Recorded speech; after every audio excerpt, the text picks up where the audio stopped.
left, right. Thank you for joining. If you're new to this, please subscribe. It helps us big time. If you are not new to this, consider leaving a comment if you haven't commented before, and liking this video.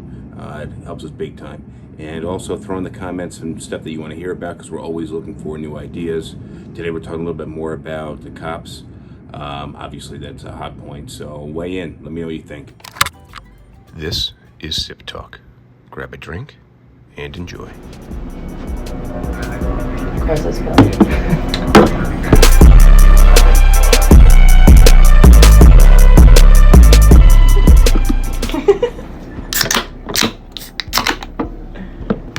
Cheers. Cheers. Cheers.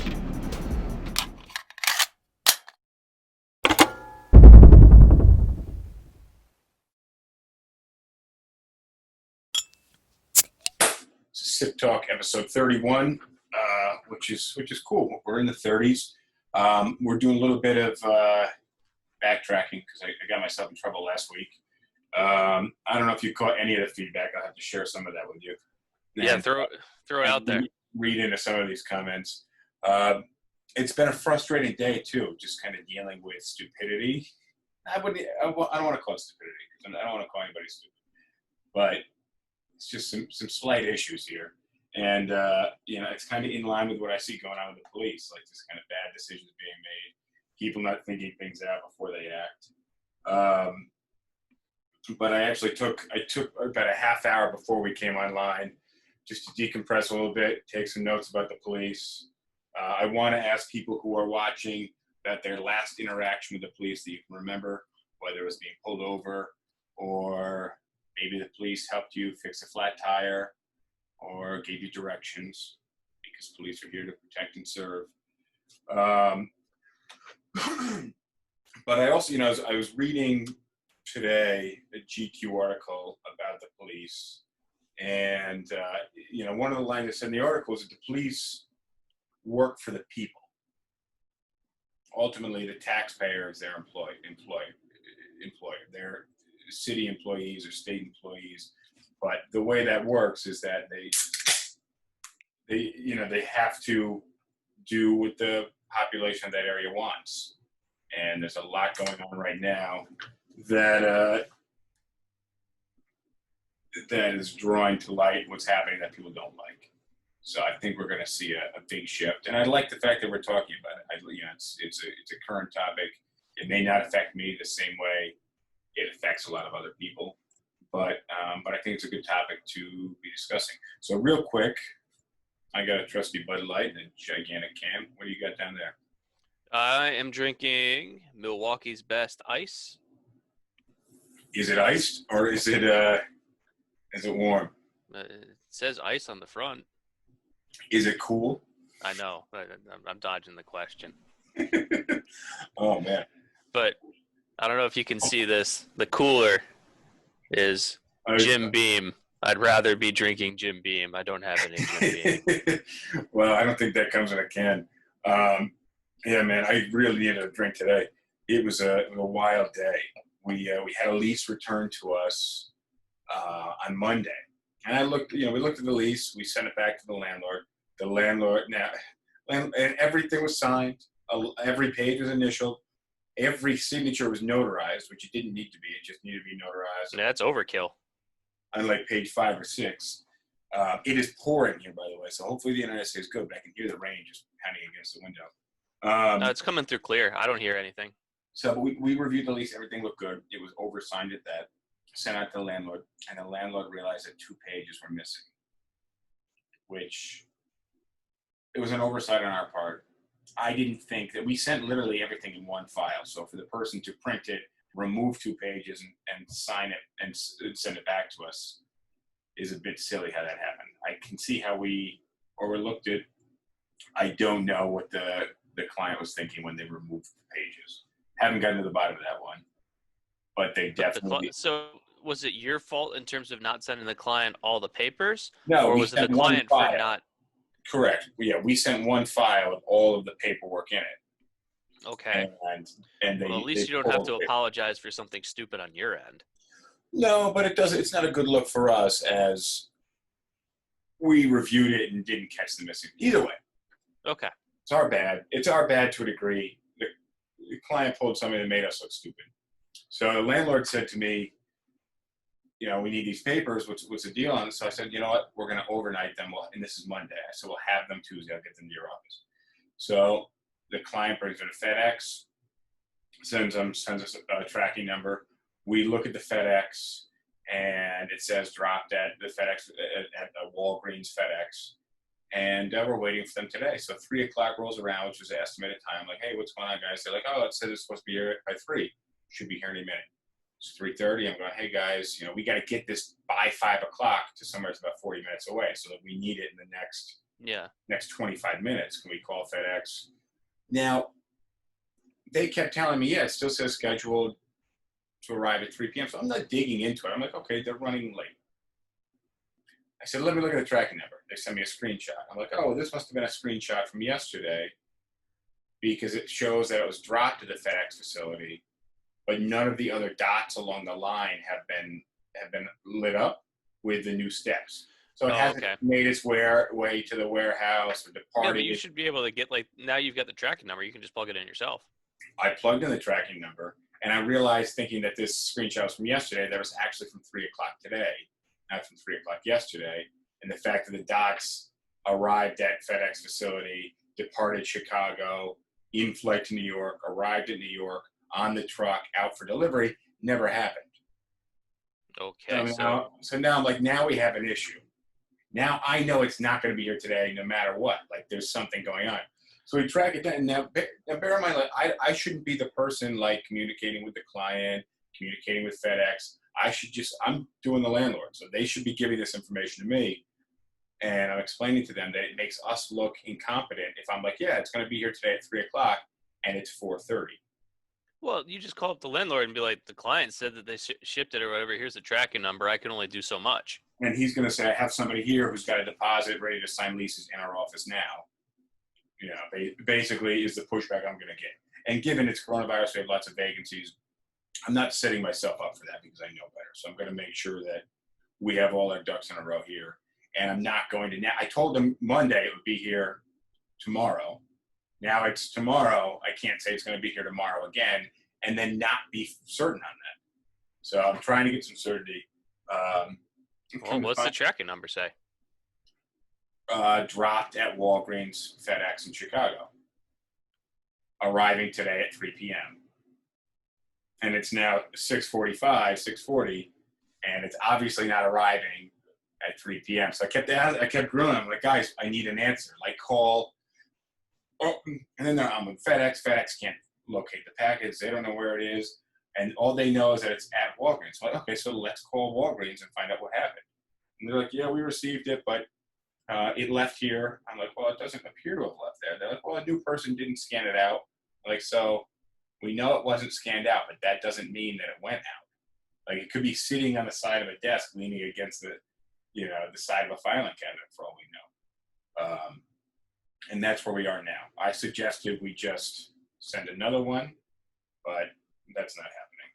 Why can't you just have them digitally sign something, or just sign something and scan you the PDF of it, and then you print that off and give it to the landlord? Well, that won't work, but that's what I'm trying to have happen in the meantime.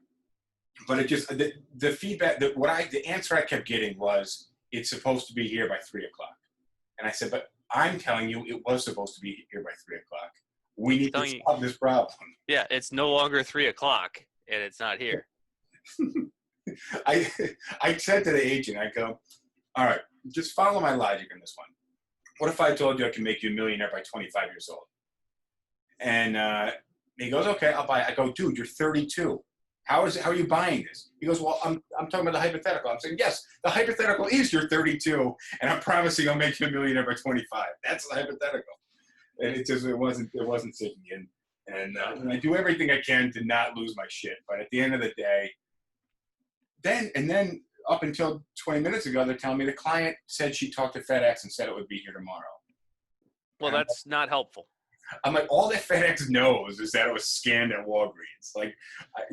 I know that's not, there's no guarantee. Yeah, but if there's nothing else populated on the tracking or whatever, then it was scanned at Walgreens, and it could very well still be at Walgreens in Chicago. I mean, it could be in the fucking garbage. Who You know, knows? we don't have record of it. So, but I mean, it was me. I told them get a digital signature, give me a digital copy so I can send it over right away, and at least show that we're doing something that we compensate.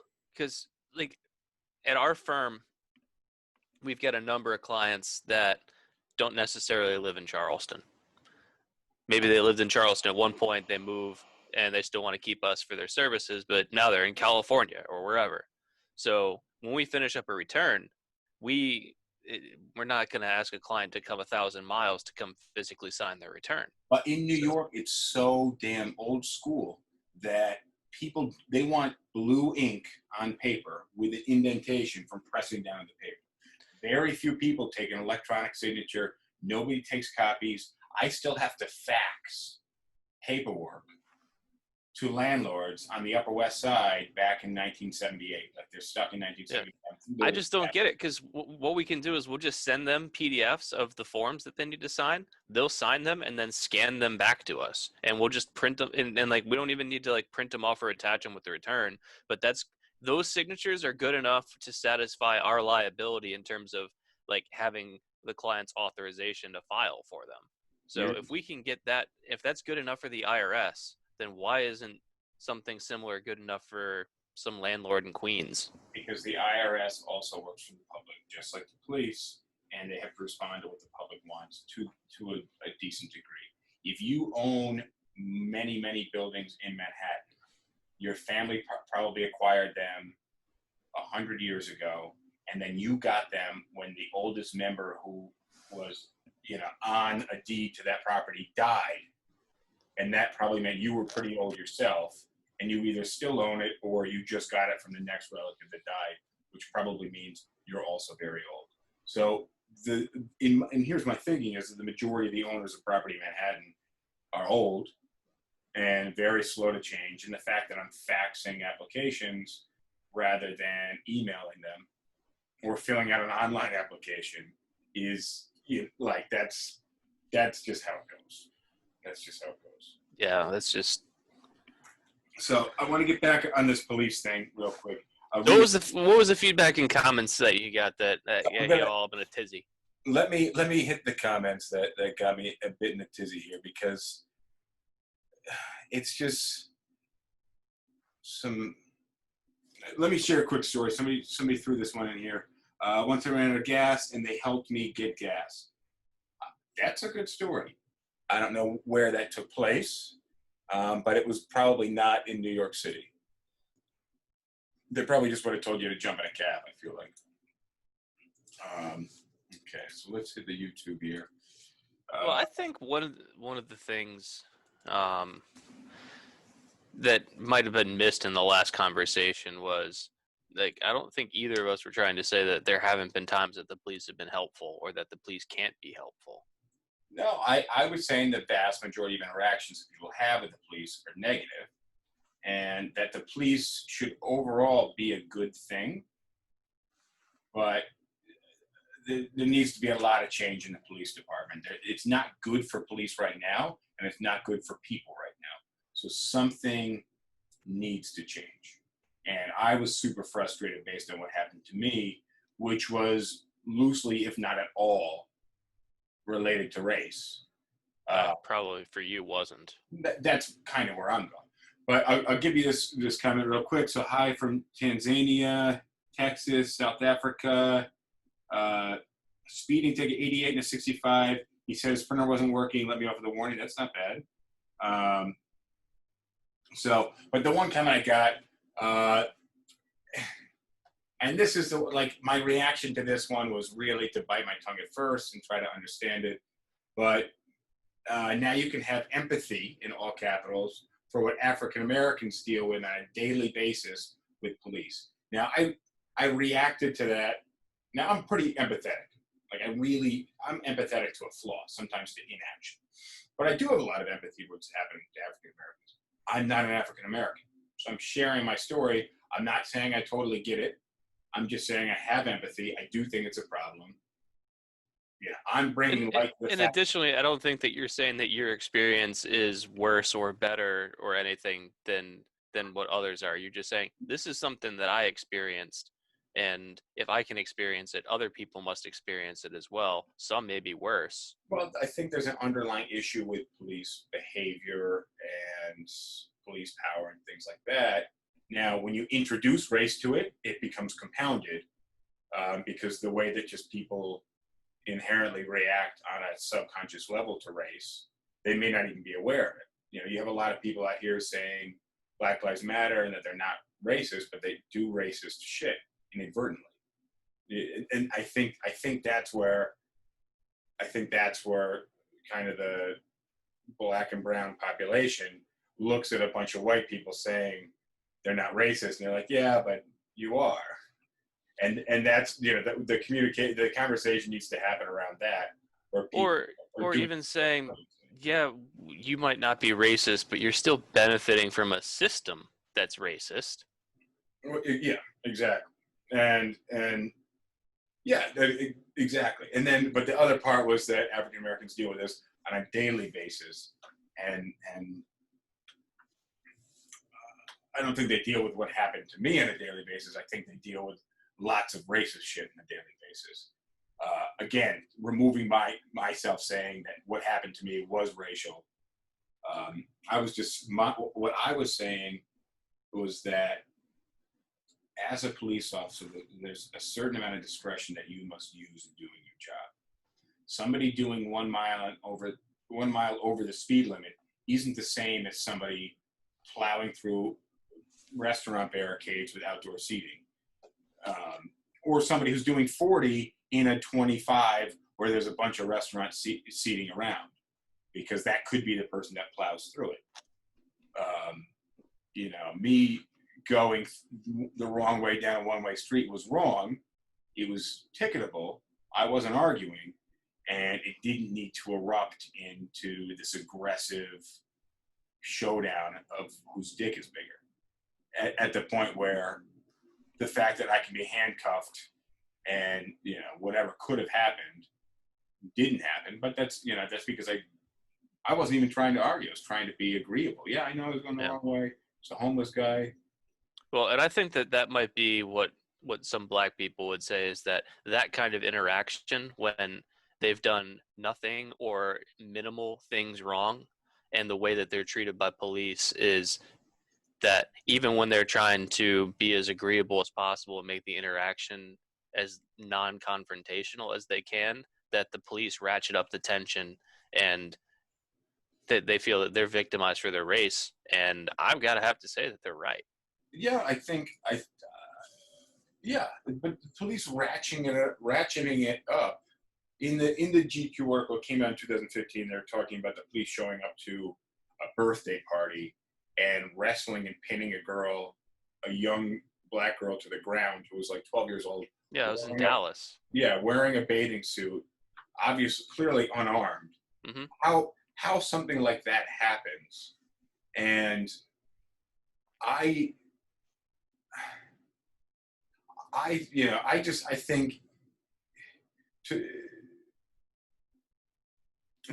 look at it objectively, remove race from the equation, and just ask yourself how you could do that to anyone ever. And the fact that that could even happen, I think we need to, rather than having a veil of racism over it, to say, look, there's a major issue with who we're hiring or how we're training or how we're screening. And for it to be easier, once you remove the racial aspect from it, for it to be easier to get a lot more people on board.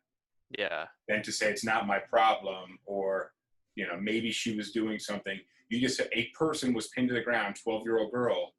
Wearing a bathing suit. And it's bad to remove race from the equation for the sake of having a racial conversation. Well, I think that there's a key question to ask there, which is when you see an incident like that happen, a good question to ask would be, are we more or less surprised that the victim of this interaction was black? If that 12-year-old girl was white, do you think the police would have done the same thing that they did? And I think the answer is almost universally going to be no. Exactly. That it's because she was black that the police reacted that way.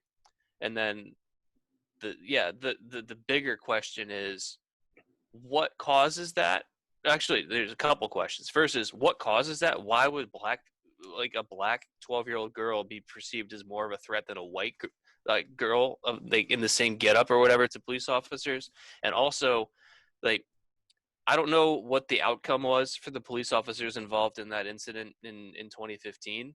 But the other question would be, let's just imagine that girl was white versus the girl being black as it was in reality. What are the consequences for the officers? Do you think that the officers would have gotten much swifter punishment if they had done that to a white girl?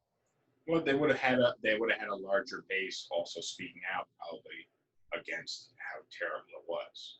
Maybe, but I think maybe not now, maybe not in 2020, but in 2015, I think possibly. Yeah, but I think you could make a pretty strong argument that discipline would have been much swifter against the officers if it was a white girl that was victimized instead of a black girl. And that's one of the key points that Black Lives Matter is trying to make, is not only are we more likely to be victims of abuses of power, but those abuses of power are much less likely to get consequences. Yeah. Exactly.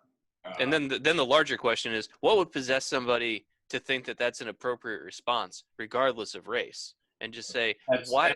That's what I'm getting at. And how what has led to, and even just your situation last week of, in what world does it seem appropriate to make this the way that you go about interacting with people in the course of your job?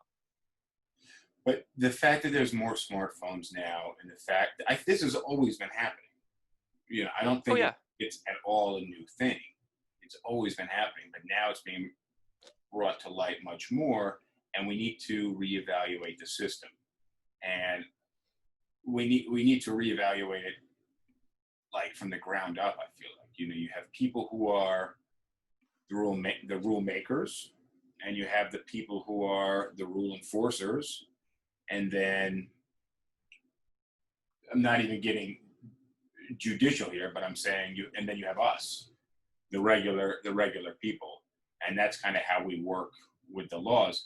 It doesn't need to get to the judicial system for it to go wrong. Sure. And I think the rule enforcers and the rule makers need to do a better job. Also with what was formerly wrong, I can't imagine being in jail for doing something that is now legal. Like, just how fucking backwards, how much my mind would fucking implode, especially if I had like another 10 years to go.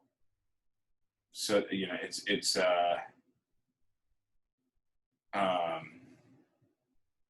I don't know. I think when it comes to rule enforcement, I think police training, I don't know how you change the police like that. Well, part of it is the way that they're trained in the mission statement that's ingrained into their head. And I think I'm going to start with a different example. And we'll talk about prosecutors and being a lawyer. And so one of the things that's kind of drilled into them is, as a prosecutor, let's not talk about what your goal should be. Let's talk about what your goal in practice is, and answer that question for me. What's your goal as a prosecutor? So in reality, not ideally, but in reality, what happens as a prosecutor? What's your goal? As a prosecuting attorney? Yes. Is to have justice served, right? That's more ideally. Exactly. I'm talking realistically. In practice, what is your goal as a prosecuting attorney? Think about all the motivations that are rolled into the job. I mean, effectively, you need to convince the other party that your party is correct. We're going to make it even. I'll help you out here. All right. Even more simple. Right. Is, as a prosecuting attorney, my job is to get convictions or guilty pleas on as many cases that come across my desk as possible. Exactly. Is get a guilty plea. And if I don't get a guilty plea, then it's win in court. Exactly. And it doesn't matter whether or not my case is right. My job is to get a guilty plea. Well, And that I think that should really spell out a lot of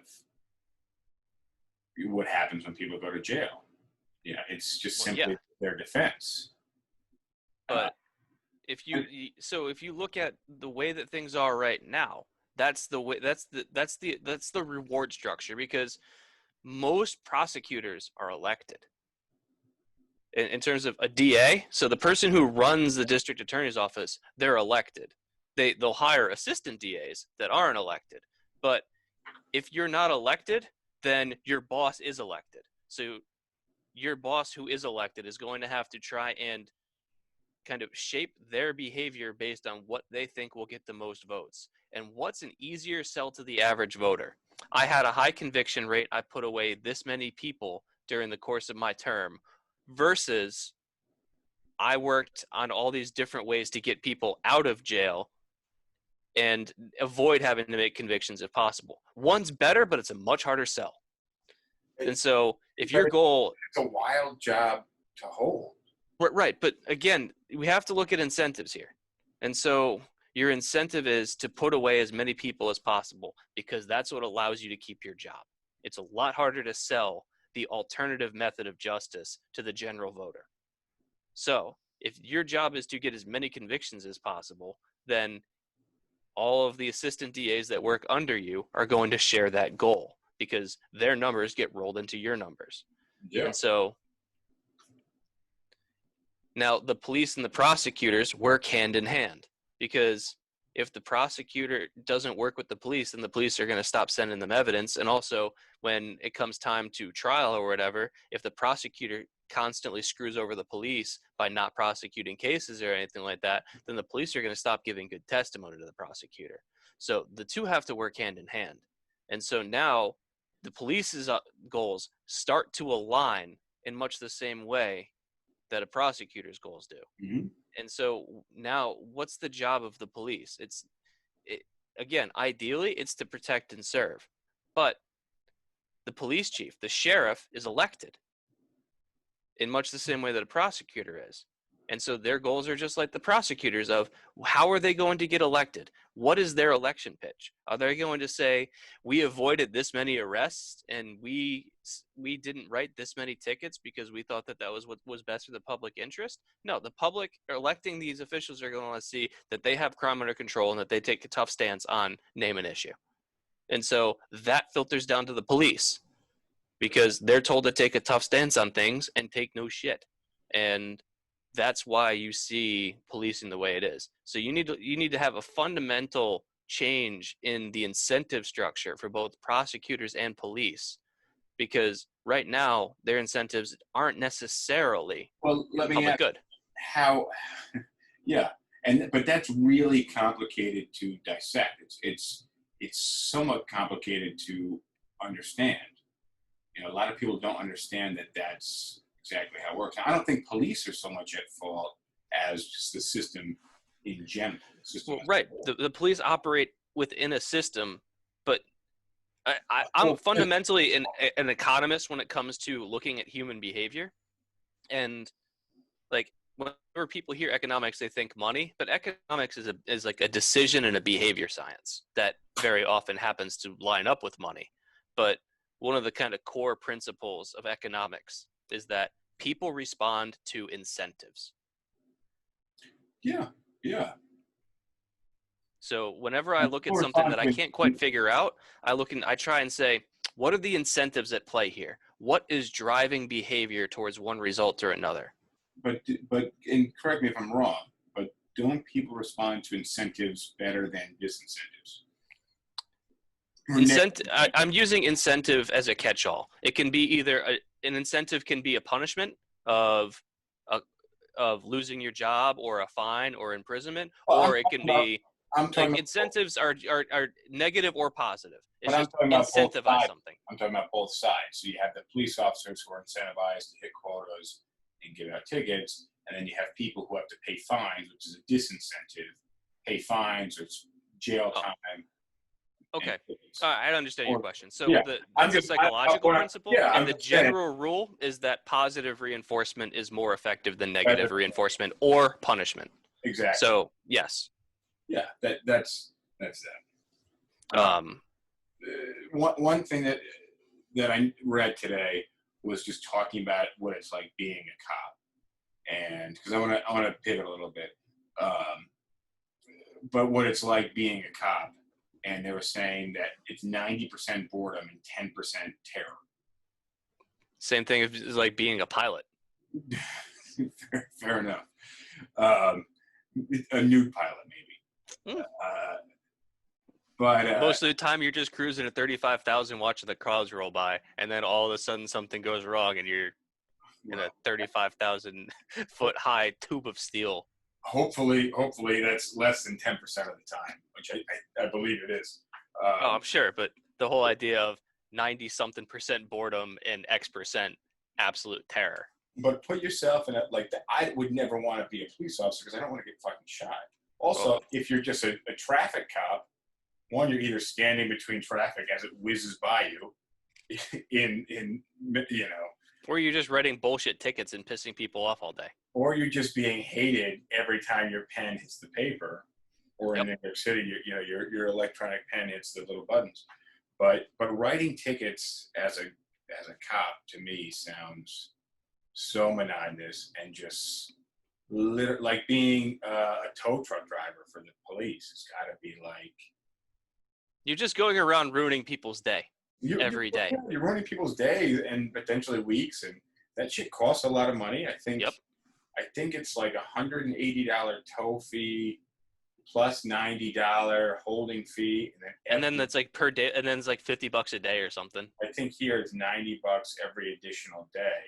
So if you get towed on a Thursday and don't need because you don't use your car every day a lot of times, don't need your car until next Wednesday, and you go Wednesday afternoon to grab the car, and it was towed last week, like you're looking at $700 or $800 maybe. You're looking at a huge amount of money, and then they auction the people that can't pay. They auction these cars off. Yeah, so I love the idea of being able to just be able to sell stolen goods legally. So I mean, that's what you're doing. It is. I mean, well, like I guess I look at policing in a similar way to soccer refereeing, which I've done for 20 or 21 years. Well, I would say policing to a degree has a lot of parallels with being a referee. And so I've been doing it for 21 years now, and I'd consider myself to be pretty decent. And there's going to be times where we have to be dicks, but what I've found is, I've experimented with everything. I've had my successes and also some pretty big failures. But my biggest failures were the times when I went in with a negative attitude and was confrontational or condescending or whatever. The best games that I've worked are the ones where I build partnerships with the players, where even if I have to do something that people aren't going to like, then I want to make it so that way 21 out of the 22 people on the field get it. The only person that doesn't like it is the person that is being punished. But by constantly working and building partnerships, where if I'm doing a professional game or whatever, it starts before the game. But even like during the game, I am constantly talking with the players. During run of play, even while the ball's in play, I might be talking to a player. Anytime the ball goes out, whoever is nearest to me, I'm just going to say something to them, just to be able to build that rapport. But that's being in partner with your community, which a lot of police are not. By the way, I am not a police. Well, and that's the analogy that I'm looking to draw. Somebody asked if I'm a police officer. I'm not a police officer. Clearly, if you've been tuned in. I'm not a police officer. And that's the analogy that I'm looking to draw, is that if you show the community that you're working for them, not against them, then when you have to go in and do something, you're automatically going to be perceived in a different way. People are going to be much more willing to forgive mistakes, and they're also going to be much more trusting of your motives. So that way, and I'll have this in games that I do. If I make a mistake, if let's say we're 60 minutes into the game and things have been going great, and I just screw a call up. Yeah. As long as it's not like calling a penalty kick or giving a red card to the wrong player, something that fundamentally changes the game, as long as it's not that, and let's say I miss a foul or I call a foul against a player that I shouldn't have, and the player's upset. In a minute or two later or whatever, I might go by to him and I'll be like, look, man, I might have messed that one up. And if I've been doing well up until that point, they'll almost always say, it's cool, man. I get it. Like, just don't let it happen again. I'm like, I'm with you. I'm working here. I can only do so well. But yeah, And then everybody moves on with their life and nobody's upset. So you buy capital with people. But the way they're reacting isn't as it's not quite as reactive. They understand you. They're not just reacting to what happened. They're getting some of your perspective. There's a bit more empathy on it because you've now connected with them beforehand. Which is also, but even if they react in the moment, if I make a call that people really don't like, and even if they blow up or whatever, what I won't do is I won't engage confrontationally with that immediately.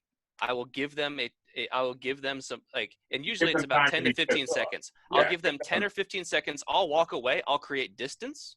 So that way they have time to think about what they're doing. And also it gives them time to think about it. And if they continue after a certain point, then I'll be a dick because you've had your chance and I didn't add anything to it. But most of the time I make a call, everyone blows up, and then 10 or 15 seconds later, everyone calms down. Then I'll go back in and say, all right, let's talk in a calm voice. But if you get right in my face or whatever, like and you're yelling at me or whatever, I'm just going to say in a very stern voice, you go away. And if they continue yelling, I'm saying, no, I'm not talking to you right now. Go away. Exactly. But that's why I think placing police officers in communities, having them in the same spots on a regular basis, and they're going to be that much more in tune with what's actually going on, and they're going to become part of that community because they're there on a regular basis, which I believe probably happens in New York. But I've been at my current place. This is the 6th year I've been there. Last place I was at for 3 or 4 years. No, like 3 years. I've never seen the same cops ever, and I walk by the precinct every single day now because it's the end of the block. Like the end of your block, right? Yeah, it's at the end, which is crazy because this block is so bad. But hang on, we got another comment here on. I can't imagine being a victim of police brutality. But with the stress of having a job, when you have a bad day, you may not come home. It seems heartbreaking. Yeah, that's the problem with being like that's the 10% terror. Which, when you get pulled over, when you haven't interacted, it's really easy for someone to say, especially to someone who's a minority, that just when you see a cop, you just got to act chill. Like if you watched what happened over the weekend, where the guy gets shot in the back 7 times. The one thing that always surprised me also with police shootings is how many shots get fired on unarmed people. Like when you're 20 feet away from somebody who has a knife and you fire once, like that seems reasonable. Like they didn't charge you, you shot them. But when they don't have any weapons and you shoot so many, wouldn't you like to shoot just once and see what happens? Well, no. I wouldn't want to have to shoot once, but also there's talk about giving police like rubber bullets and things like that. No, that's a bad idea too. I also agree, but although I do kind of like the idea of the first round, but then it kind of cancels out where I'm saying, why are you firing so many shots? No. But the first round being a rubber bullet, and then that's dumb too. Well, give me your opinion on that because I'm curious. So the whole thing is, if you have to pull out your weapon and fire it, it should legitimately be because there is no other solution. But how do you account for stupidity? Like that's because in the moment, how are you going to know how? Training. Sure, but how hard can you push the life or death situation in a training simulation? You'd be surprised. You can do a lot with training. I don't think we're working hard enough on that right now. That's for right. Sure. That's why I'm saying training. But if you have to pull your weapon out, then it should be then who you're shooting should be dead. Like it's not. I'm shooting someone to wound them, to incapacitate them. If that's the case, then you shouldn't have pulled out your weapon at all. It's either I'm shooting you because you're about to kill me or somebody else, or I shouldn't be shooting you. It's black. Like very rarely will I set black and white rules, but that's one of them. Well, so yeah, that's fair enough because when the gun comes out, it becomes life or death immediately. I've only been in one situation where I've seen an officer pull his weapon where it seemed like it was legitimately needed. I wasn't a party to it. I was a witness to it, but I wasn't a party to it. Where was this? This was shortly after you moved. I was driving down 61. You know where 61 hits the Glen McConnell and you have to turn left? It's like pretty close to where our apartment used to be. Yeah. So, and then you turn left onto like the 4-lane section of 61. Uh-huh. So I'm driving to get some lunch on like a Sunday or whatever. And at the time I was injured, so I wasn't even driving fast. I was driving either the speed limit or inside the speed limit. This pickup truck comes flying around me and like turning hard enough that it was actually like pulling up gravel from the road and spraying my car. Yeah. You know, and I was like, what the hell was that? So then I'm just like, I want that person in front of me. I don't want them behind me. And so he hits the stoplight. We all stop. He's like 3 cars in front of me. And then everybody turns left and we make it to the intersection of 61 and Rittenberg. And we hit another red light.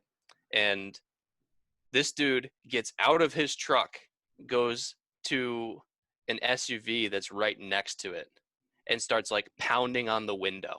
Mm-hmm. Like he must have had some beef with whatever was going on in that SUV or whatever. And this is all happening about 2 cars in front of me. So I'm watching all of this. And then about 15 seconds later, like a cop pulls around all the traffic and blocks the intersection and has his lights on and gets out and like stops the scene.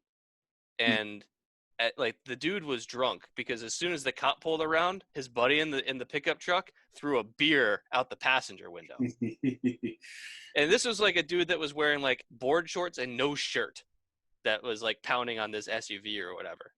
And so the cop got out and was yelling at the guy to get back to his car. He wouldn't. And then the cop pulled the gun. And I was 2 cars back. I was like, this is not a good place for me to be. Yeah, obviously. But where are you going to go from 2 cars back? I was blocked in. I had to wait for cars to get around it. But in that particular case, I actually thought that the cop handled it really well because he was able to hold the situation down for long enough that backup could arrive because like the end result is this dude needs to get cuffed. But if the cop spends the time cuffing this guy, then his buddy in the truck could do something, let alone what's happening in the SUV. We don't know if they're innocent or not. We have no idea. But so the cop was able to hold things off long enough for backup to arrive, and he kept everything under control and didn't have to fire a shot. But I looked at it, I was like, if this white dude with his shirt off pounding on an SUV makes the wrong move, then the cop's going to have to shoot him, and I don't really want to be in front of that. Yeah, just fucking crossfire and shit. Right. Did we talk about, did I ask you if you ever had a gun pointed at you? Did we talk about that before?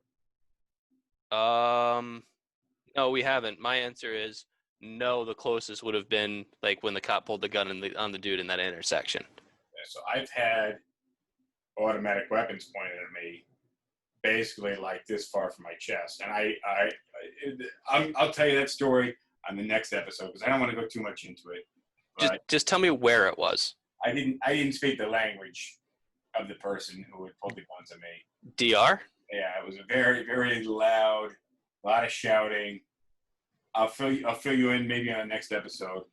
But I want to tell a quick story about the difference in guns in New York and guns in South Carolina. So, police officers on average only require 672 hours worth of training. A plumber requires more. I'm curious where we're averaging this number from, but that sounds like a lot. They're probably right about that. And it's an average number, but you're pulling some highs and you're pulling some lows. Yeah, but think about that. If you're doing full-time training, 40 hours a week, that's only 15 weeks of full-time training. Okay, yeah, fair. And yeah, but think about like how long do you have to be in cosmetology school before you're allowed to start cutting hair? A plumber requires more training. So just to contextualize, yeah, I'd like to know where these numbers are coming from. But I want to talk about New York versus South Carolina. So I'd say for right now, I believe those numbers. yeah, fair enough. I'm not questioning the numbers. I'm trying to contextualize it a little bit more. But Yeah, so gun laws in New York City versus South Carolina. so I went to a gun range here in New York City where we had to take an hour-long class, which included a written class, and then I don't think I think there's a written element to the class, and then you go to the gun range and you fire a 22, which is, I don't know anything about guns, but a 22 is pretty much the smallest caliber 22 that you can. felt very little different from shooting a BB gun. There's very little recoil, virtually none. Exactly. It wasn't very loud, and there was no kickback. There was no recoil. It'll still kill you. And the bullets that we were using didn't seem to do very much, but I'm sure you can get other types of bullets that might do more. 22s are still lethal. You shoot somebody in the head with a 22, they're still dead. If something goes through you at the speed of a bullet, it's probably doing some pretty serious damage. Even a BB, but the BB's not going to the speed of a bullet. It would take a lot of BBs to kill you, but a 22 will do the trick. But I'm just saying something shaped like a BB could probably do some real damage too. But our class, and then we supervise, go in a gun range, you shoot the gun, and that was what it was like in New York. South Carolina, you and I went to a gun range. They asked for my ID. I put the ID on the counter, and then you just got a basket and filled it with 3 guns or so. Mm-hmm. And you walked away, and I was like, what do you need from me? And they're like, oh, no, you're good. I was like, well, just put my ID. And they're like, oh, no, you can have it. I don't know if they looked at the ID. They just wanted to make sure I had it. They didn't hold the ID or anything. Yeah. So they held the ID for me because I was renting a gun. The first time I went to the gun range, like I had never shot a gun before. So I went to the gun range and they said, have you ever shot a gun? I was like, no. And they're like, all right, that's cool. Like, we'll have one of the guys that's on the range that stands there just watching to make sure that everybody behaves. He's like, he'll go through the basics with you. And so it was really like 5 or 10 minutes. He's like, all right, so this is how you load it. This is the slide. This is the release. Like, point it that way. Like, But that was your first time you went alone for this. Yeah, I'm pretty sure I went by myself. Okay. And they're just like, yeah, this is how you do it. And it was 5 or 10 minutes. And the guy was good. He explained everything I needed to know. And it is relatively simple. And a lot of the safety regarding guns is extremely basic, which is always point the gun towards something that like can't be killed and always assume that the gun's loaded, those basic things. But yeah, the amount of training that they gave me was pretty minimal. It was just, here's how it works. And all right, good luck. And then after that, they're just like, all right, you got your ID? All right, cool. We'll see you when you finish and you can pay up then. Well, they did very little for checking me, and we just walked in with a box full of guns. Yep. Handguns, and we just shot them at the targets. But they knew nothing about me. They had nothing on me. It was a totally different experience. And, that's why there's crazy gun laws, because you have people who think let's also talk about, so in New York City, I know the answer to this, but in New York City, can you ride around with a gun in your car? I'm pretty sure it's a 99.9999% impossibility of I'm sure there might be some way, but I don't know that a carry license or concealed carry license is even issued to the general public in New York City. If you want to get a concealed carry license in New York, you've got to have some reason, like being military and a reason, or like being law enforcement. But no, you can't just carry a gun around in New York City. There's no license for that. And if you want to carry a gun in your car, you basically have to be transporting it from one storage point with the intent of going to like another storage point. And really it's just like you can only take it from a locker of some sort to the gun range. And so like you can't just ride around with a gun in your car like normal. I've got a number of people I know that just regularly, like this is just normal for them, have like a loaded magazine and a gun in their glove box. Like one of the referees that I work with that I'm really close with. Now the magazine's not loaded into the pistol, but it takes half a second to put the magazine in. Of it in. Which if you're using it for self-security, though, I feel like it kind of should be that way. Well, yeah. But so he works in property management. So he has to drive around all day long to various properties to check up on things. And some of the properties aren't in the best neighborhoods. And that's his reason for it. I'm not judging it. I'm just saying that it's radically different because not only is it legal to carry a gun on you in South Carolina, he can have it in his glove box. I've been on like in other people's cars and like they've got a shotgun just sitting in their trunk or a pistol sitting in their glove compartment or whatever. So whenever I deal with anybody in South Carolina, I assume that they have a gun in their car. I think that would be a fair assumption. Now, I think most people understand the argument. Would the world be a safer place if no one had guns or if everyone had guns? And obviously the answer is it would be safer if no one had guns. But that's not realistic. But that's not realistic. So now, but what direction do we push for? Right. So now, then the question some people is, have guns. If you're in New York City, but everybody in New Jersey can get a gun very easily, are you going to feel safe? I've been in situations where like I realize I'm a place I shouldn't be, and like if I was the property owner there, like I don't know, I might want to shoot people, play target practice for people on my land. I don't know even the legality of that, but definitely not. But people can get away with it. It's creating whatever story they want when I'm dead and not able to speak. But yeah, I mean, guns are scary stuff, and when you give the police, let's circle back here, but when you're giving the police deadly weapons, they need to be very well trained. And yeah, you may not be able to train certain characteristics out of police officers, but I think that you can look for those characteristics with advanced training. I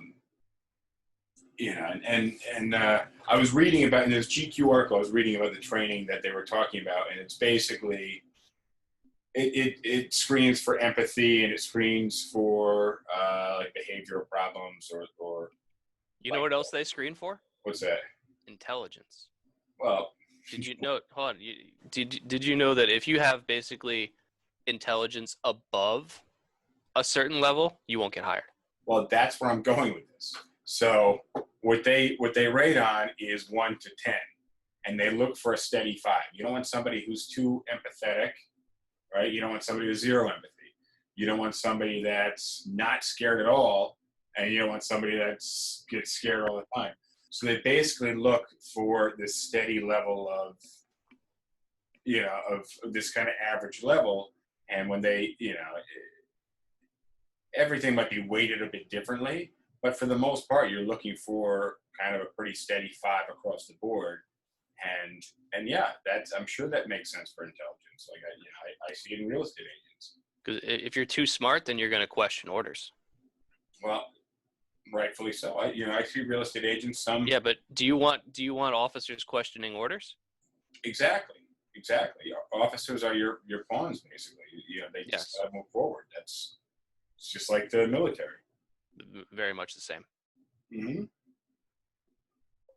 So it's just not that I'm that intelligent, but I don't think I'd be able to do that. People ask me all the time why I never joined the military. I was like, I'd be a terrible fit for the military because, I don't mind doing things that I'm told to do, but they have to make sense. And a lot of the military is predicated on the idea of you just do what you're told, and you don't have to worry about whether or not it makes sense because somebody told you to do it. Well, I can't do that. You were never a very well-behaved kid.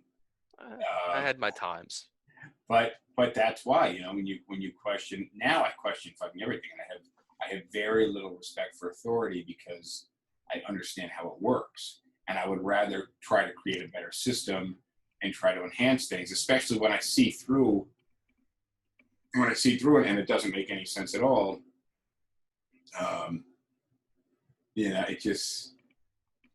It's really difficult to just always comply. Oh, and that's I've only worked a few corporate jobs in my life, but every single one of them I hated because there would be some rules that came from corporate that didn't make any sense that like management couldn't change. So they just said, that's what corporate says you have to do. So just do it. And so, whereas like at my current job, they basically let me do whatever I want. And by that, I mean, like, I can't just like play video games and drink beer when I'm at the office.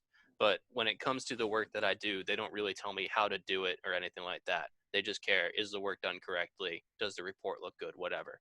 So whenever something comes up, if my boss tells me to do something, I say, hey, I think it might be better to do it this way. They say, all right.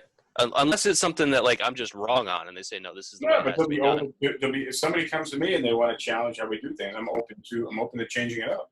And it's the same thing with my office, where if I've got a suggestion or whatever, I can just go to the partners and say, hey, I think this might be a better idea. And then they'll tell me why. They'll either look at it or why it hasn't been done, but they'll give me an answer that at least shows that there's consideration. It's never corporate says that we have to do this, or we're doing it this way and you're going to have to get used to it. Yeah, which is just a really bad policy to have. So look, I'm going to wrap up a little bit, but I do want to say a pretty interesting topic we're going to touch on soon, either this week or next, depending on what your schedule looks like. Sexual harassment in the workplace, and I really want to dig in deep to how sexual harassment is perceived, what constitutes sexual harassment, how that's changing. Can I make a suggestion on that point? Yeah. I think it's a great topic to talk about, but I don't think that we're necessarily the best ambassadors for it. It might be good to bring in a female to be able to speak to this topic as well. Well, we will have guests on this round, and they're already on board.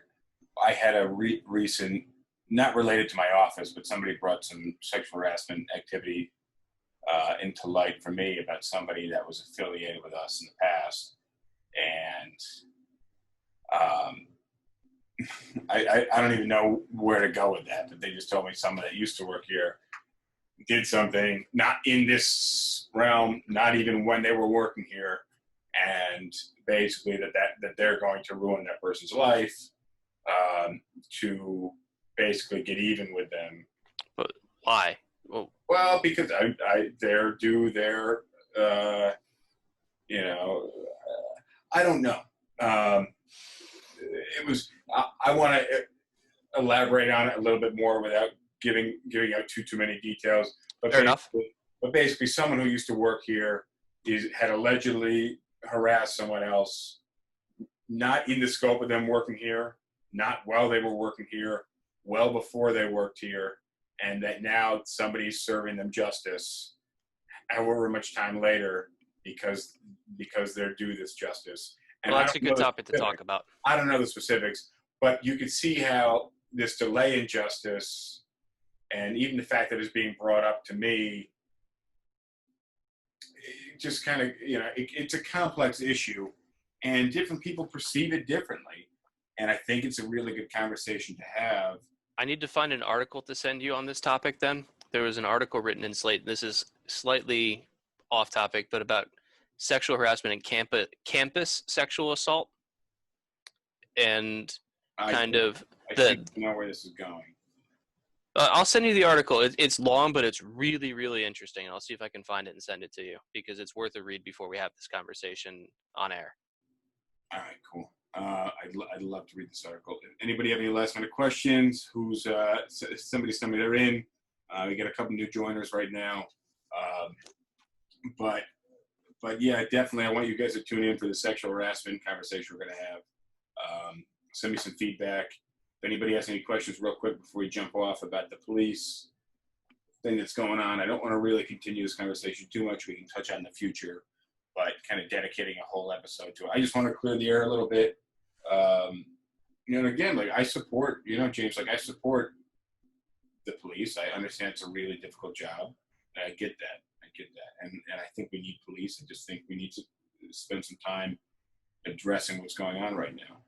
I think yeah, that I think even with the exception of the most radical protesters that probably hold opinions that aren't really defensible, I think most reasonable people, even people on the Black Lives Matter side that are even farther out on the Black Lives Matter, would agree that police are both necessary and valued when they do their job correctly. I think the question is, what should the mission of the police be, and how should they go about doing it? Because clearly something is wrong with the way that we're doing things right now. We're not getting the results that we want. And one of my favorite tautologies that I always circle back to when I look at these things is every system is perfectly designed to achieve the exact results that it gets. I think that makes a lot of sense. And so if you look at right now, we look at the results that we're getting, which are clearly not good. Well, the system's designed perfectly to produce those. So if we want different results, we have to change the system in some way. Yeah, exactly. Simply put, the results that we're getting right now, there's a lot of factors involved. And I think we need to really have a very comprehensive breakdown and look at these different factors and look at what's going on. And so, this isn't to hate on the police or anything. No, they do a valued job, and it's necessary in society. And we all want police to serve a role, and we all value them. But the question is, are we asking too much of them, or are we asking them to do their job in a way that might not necessarily be the most beneficial? And how can we make adjustments that ultimately should be beneficial to both the police and the public? It's going to make everybody better if we do it right. It is. And it's gonna be better for everyone, but I don't think we're gonna do it right. No, but even if we can do it better, exactly. So let's focus on what. Let's really think about what can be done. More training can be done. You're still gonna get the same hiring base. I feel like I don't think that's gonna change that much. Probably not. The same pool, your candidates. Yeah. I think you can weed some more people out, and you can draw a lot more awareness during the training and during the everyday duty to what's going on, and just kind of blind aggression. And well, you know what you could do to change the base a little bit in terms of the hiring base is if you were to be more stringent with your requirements, require more training and whatnot, increase pay. Increase pay, you're going to draw better qualified candidates. They're going to have less potential risk factors. And then you could also increase training requirements and stuff. So that way, you're going to go through a lot of training. It's going to be a pain in the butt, but you'll be paid better for it. Sure, but then you got to hire less people. Not necessarily. Maybe we just look at how we do our budgets, and maybe instead of spending a ton of money on police equipment that might not be necessary, that maybe we don't want to militarize our police. We want to train them in other ways and put the money away from equipment and crazy stuff and put it towards human capital.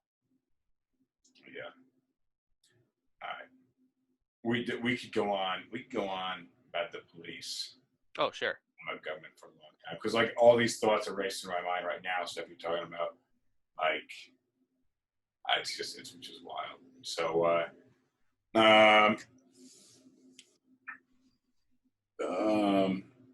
well, let's just end it there, and we'll tease the next couple topics. I agree because my mind's starting to spin right now, just thinking about some crazy stuff. Yeah.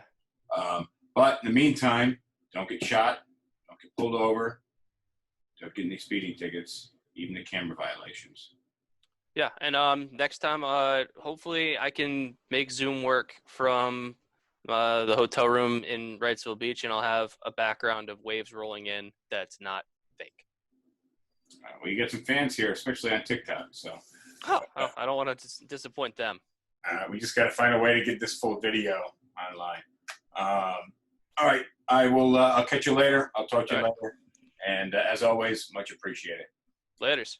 See ya. All right, 60 minutes later, you are still here. You rock. Consider leaving a comment below.